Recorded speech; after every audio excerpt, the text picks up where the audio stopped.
हम एक और कॉन्सेप्ट देखते हैं कि हमने चैप्टर नंबर 12 में देखा था कि कैपेसिटर एनर्जी स्टोर करता है। यहाँ पर हम देखेंगे कि इंडक्टर भी एनर्जी स्टोर करता है। इंडक्टर हमने कैसे भी कोयल को नाम दिया है, जो भी कोयल होगा जिसमें एसी करंट गुजरेगा हम उसे इंडक्टर का नाम दे देंगे। Energy can be store between the plates of a capacitor, जैसे हमने देखा था। फिर है energy can be stored in the magnetic field of an inductor, उसकी मैग्नेटिक फील्ड को भी कर सकते हैं। तो आप यहाँ देखिए कि यहाँ हमारे पास एक स्विच है, एक बैटरी है और एक कॉइल है और इंडक्टर है। जैसे ही हम स्विच ऑन करते हैं तो इलेक्ट्रॉन के चार्जेस मूव करना शुरू कर देते हैं, तो जिसकी वजह से इंड्यूस्ड ईएमएफ उसको अपोज करती है। तो बैटरी को काम करना पड़ता है, वर्क डन करना पड़ता है इन चार्जेस को इंडक्टर में से गुजारने के लिए, और वो वर्क डन इस कंडक्टर के अंदर स्टोर हो जाता है। एंड वो अब हम देखते हैं कैसे।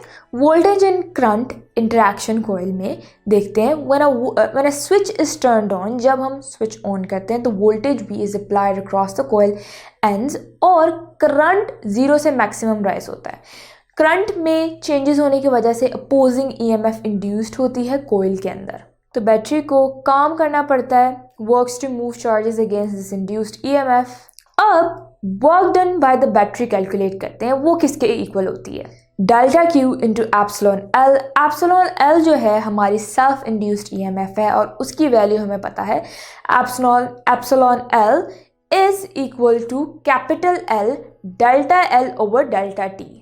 यहाँ पर मैं अपना वर्क डन वाला फॉर्मूला एप्सिलॉन एल की वैल्यू डाल देती हूँ, तो वो बनेगी delta Q dot capital L into delta A over delta T. आसानी के लिए डेल्टा टी को डेल्टा क्यू के नीचे लिख देती हूँ, तो मेरा डब्ल्यू बन जाएगा delta Q over delta T into L into delta आई। अब यहाँ पे दो चीज़ें हैं, delta Q over delta T और डेल्टा आई। हम इन दोनों को बारी बारी वैल्यूएट करते हैं। जो हमारा delta Q over delta T है, इसके लिए हम एवरेज करंट कैलकुलेट करेंगे, क्योंकि पहले 0 था करंट, बाद में आई हो गया। दो नंबरों का एवरेज लेंगे हम, ऐड कर देंगे, उसके बाद फिर 2 से डिवाइड कर देते हैं। तो 0 प्लस आई ओवर 2 लेंगे तो वो आएगा 1/2 आई। यहाँ से हमारे पास delta Q over delta T की वैल्यू आ गई। अब हम डेल्टा आई की वैल्यू निकालना चाहते हैं। Change in current, final value जो थी करंट की वो आई थी इनिशियल 0, तो हम फाइनल में से इनिशियल माइनस कर देते हैं। यहाँ आई माइनस 0 तो वो आएगा delta I is equals to I. तो इन दोनों की वैल्यू निकाली हमने। Delta Q over delta T की वैल्यू हमने निकाली 1/2 आई, वो लिख देते हैं, और डेल्टा आई की वैल्यू हमने निकाली आई, वो लिख देते हैं। तो जो वर्क डन जो हमारा बना हाफ एल आई स्क्वायर, अगर आपको काइनेटिक एनर्जी का फॉर्मूला याद हो तो वो होता है हाफ एम वी स्क्वायर।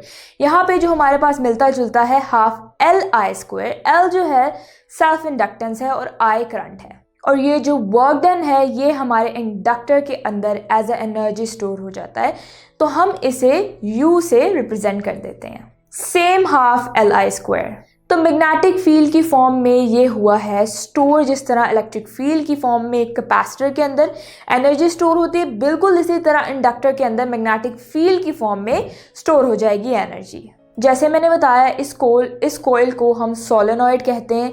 इसके अंदर हम मैग्नेटिक फील्ड का फॉर्मूला डिराइव करना चाहते हैं, तो phi is equals to B होता है। Phi flux B magnetic field है, ए क्रॉस सेक्शनल एरिया है हमारे कॉइल का। बी की वैल्यू हमें मालूम है कि B is equals to mu not N I, जो हमने कैलकुलेट की थी। तो बी की जगह हम म्यू नॉट एन आई लिख देंगे, तो फ्लक्स बन जाएगा म्यू नॉट एन आई ए।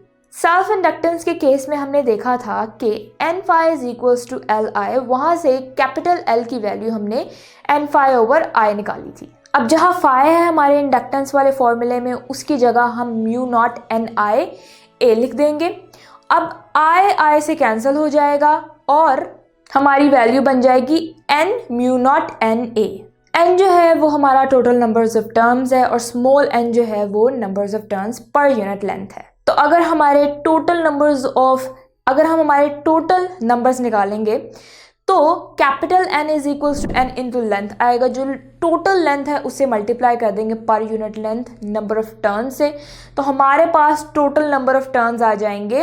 अब जहाँ हमारे इंडक्टेंस में कैपिटल N है उसकी जगह हम लिख देंगे स्मॉल n इंटू L, और स्मॉल l जो है वो हमारे इंडक्टर की लेंथ को डिनोट कर रहा है, और कैपिटल L जो है वो हमारी सेल्फ इंडक्टेंस को शो कर रहा है। तो L जो कि सेल्फ इंडक्टेंस है वो इक्वल हो जाएगी mu not n square AL, और L जो है वो लेंथ ऑफ द सोलेनॉइड है। हमारे एनर्जी के फॉर्मूले में हमने निकाला था हाफ LI स्क्वायर।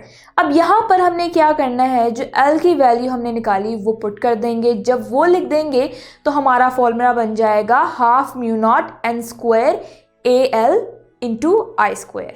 अब जो सोलेनॉइड है उसकी मैग्नेटिक फील्ड की value mu not N I, यहाँ से मैं आई की वैल्यू निकालूँ तो बी से डिवाइड हो जाएगा म्यू नॉट स्मॉल एम से, तो अगेन हम अपने फॉर्मूले में आई की वैल्यू डाल देंगे, तो half mu not N square A L bracket में लिखेंगे, तो आई की जगह उसकी value B over mu not N square. अब यहाँ से आप कैंसिल करेंगे, म्यू नॉट में से एक कैंसिल हो जाएगा, एन स्क्वायर से कैंसिल हो जाएगा, जो हमारा एनर्जी का फॉर्मूला बचा 1/2 B square over mu naught A L, और म्यू नॉट आपको पता है परमेबिलिटी ऑफ फ्री स्पेस है। अगर हम एनर्जी डेंसिटी निकालना चाहेंगे तो उसे ए और स्मॉल एल से यानी वॉल्यूम से डिवाइड कर देंगे, तो वो बन जाएगा हमारा half B square over mu naught. ये हमारा फाइनल फॉर्मूला है। तो आई होप आपको ये टॉपिक अच्छे से समझ आया हो।